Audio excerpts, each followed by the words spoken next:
হাসিম কাকু যে নাকি গ্রামের একজন অদ্ভুত মানুষ। 5 ওয়াক্ত নামাজ পড়েন ঠিকই, কিন্তু ভুলবশত প্রায় ভুল মসজিদে চলে যান।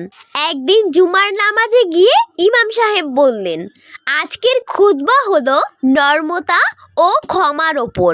হাসিম কাকু খুতবা শুনে এতটাই অনুপ্রাণিত হলেন যে নামাজ শেষে বাড়ি ফিরেই শুরু করলেন ক্ষমা অভিযান।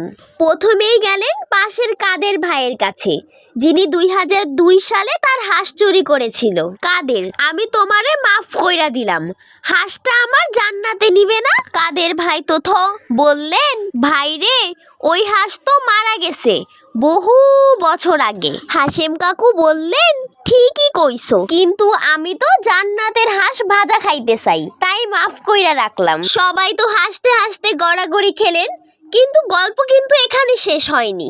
একদিন হাসিম কাকুর হঠাৎ হার্ট অ্যাটাক হলো।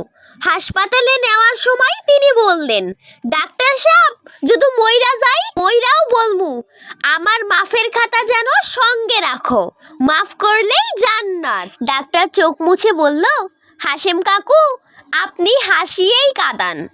শেষমেশ হাসিম কাকু সুস্থ হয়ে উঠলেন।